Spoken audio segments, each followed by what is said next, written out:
Hay muchos y pocos decisivos. El más decisivo es el propio nacimiento, claro. Después uno, durante la infancia, cuando acabé de cumplir los 7 años, la guerra civil, con unos recuerdos que muchos de ellos eran gratos porque no la padecí. Y después, en el año 43, la muerte de mi padre. Yo creo que es un hecho fundamental, cuando tenía 14 años. Otro puede ser el 43, cuando escribí, con 14 años, hacía poco cumplidos, mi primer poema con cierta conciencia de sentirme poeta. Yo creo que eso es un hecho que es el principio propiamente.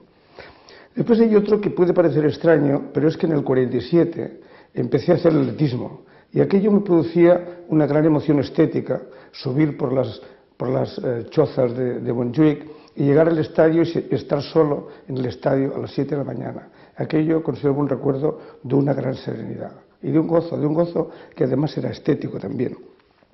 Después, en el año 56, cuando empiezo a trabajar en el mundo editorial, después mis excursiones, que me producían también una sensación que estaba relacionada con la poesía, el contacto con la naturaleza, la necesidad de estar con la naturaleza, de estar en ella, por formar parte de ella, por sentirme también naturaleza, y que ahora, desde hace un tiempo, digamos que por desgracia, no puedo seguir ese contacto tanto.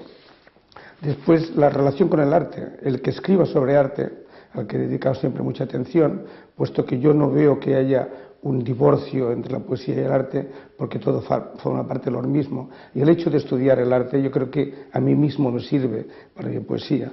Después mi matrimonio, el nacimiento de mis 2 hijos. Recuerdo la impresión que me produjo el ver nacer de cerca directamente al primero de ellos. Después mi entusiasmo, mi interés por la arquitectura, por haber trabajado en el Colegio de Arquitectos. En fin, y ahora ya jubilado, entrar en una fase que yo creía que era de mayor sosiego, pero que de todas maneras lo es relativamente y que me hago la ilusión de que puedo estar más cerca siempre de la poesía, aunque no sea así. Yo creo que la influencia más decisiva ha venido de lecturas. Yo supongo que nos pasa a todos, eso en general. Lo que pasa es que al mismo tiempo hay amistades poéticas que seguramente han ejercido más que una influencia directa de su poesía, del entendimiento, de la concepción que ellos tienen de la poesía, puesto que el hecho mismo de la amistad hace que compartas muchas cosas, también un entendimiento de la poesía. Una influencia de poetas con los que tuve amistad, pero no fueron de los más amigos, evidentemente. Gerardo Diego me influyó mucho. En cambio, Rafael Alberti, que he sido muy amigo, pues en cambio no me ha influido tanto, aunque hay una sintonía con algunos de sus libros. Y después hay otros poetas con los que tengo gran amistad, con los que comparto muchas cosas, también un cierto entendimiento de la poesía, aunque con alguno de ellos mi poesía sea distinta, pues son, por ejemplo, por orden cronológico de aparición en la escena de mi vida, pues, por ejemplo, Jesús Lizano, Ángel Crespo, Enrique Badosa, Rafael Alberti y José Luis Jiménez Frontín. Yo creo que estos son los poetas con los que me he sentido y me sigue siendo más próximo al terreno de la amistad y también de la poesía. Bueno, son muchas, sería muy difícil, pero voy a intentar decirlo. Por ejemplo, la primera fue a Rubén Darío. ¿Quién lo diría ahora, por ejemplo? Pero Rubén Darío, el Rubén Darío mejor. Después Lorca también, del que ahora solamente estoy próximo en algunos poemas concretos. Y Juan Ramón. Juan Ramón al principio y Juan Ramón todavía y siempre. Y después Gerardo Diego, al que me he referido. Su poesía, la segunda antología de sus versos, y también la antología que hizo de la generación del 27 al 34, edición que tengo, tengo la edición Príncipe de entonces. Y luego me influyó mucho sobre Los Ángeles de Alberti. Cuando resulta que ahora prefiero otro Alberti, el de las canciones y baladas de Paraná, canciones del Alto Mayoreniene, ese tipo de poesía más pura o más esencial de Rafael. Y después, por supuesto, Antonio Machado durante un tiempo, pero siempre ha sobrepasado la influencia, como he dicho, permanente de Juan Ramón.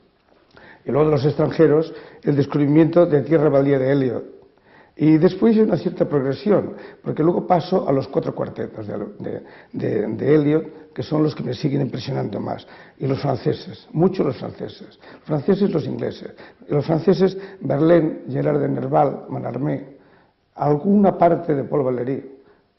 Y después el Rilke, que primero fueron el de los Requiems y el de las elegías de Duino, y sin embargo ahora prefiero el de las nuevas poesías, por ejemplo. Y después también, siempre también, la poesía tradicional castellana, la poesía popular, la poesía anónima y la poesía del siglo XVI, que la recupera y la recrea, la del Renacimiento y la del Barroco también, y después Juan Ramón y el 27. Y del momento actual, pues algunos poetas concretos, por supuesto. Y luego, paralelamente, dentro de esa progresión a la que me refería, después de Eliot, me he inclinado por Wallace Stevens, pero Wallace Stevens me sigue ahora, me parece un poco, digamos, intelectual. Eliot un poco demasiado culturalista, Wallace Stevens un poco demasiado intelectual, y me quedo ahora con Carlos Williams, del que me siento más cerca que nadie. Bueno, después hay otra cosa que quiero insistir, porque es lo que se ha insistido más cuando los comentaristas de mi poesía, que no son muchos, pues han hecho notar la influencia de la poesía china y la extremo oriental en general, incluida la japonesa también. Y yo me interesa esa poesía no por exotismo, por supuesto, y no porque la considere que espiritualmente es distinta. Yo creo que lo que tiene de mística, lo que tiene de poesía esencial, me interesa porque se da en un estado muy puro. O sea que a mí me gustan algunos poetas y algunos místicos cristianos, por ejemplo Kierkegaard, Miguel de Molinos, porque en el fondo te están diciendo lo mismo. Lo que pasa es que lo que te dice la mística europea, a veces con un cierto barroquismo, te lo dice la mística y la poesía oriental de una manera pura, esencial. Y eso a mí es lo que realmente me importa. Y esto me ha influido y yo creo que me ha alimentado no solamente en mi poesía, sino en mí mismo. Porque yo lo que creo es que no podemos separar la poesía de la realidad.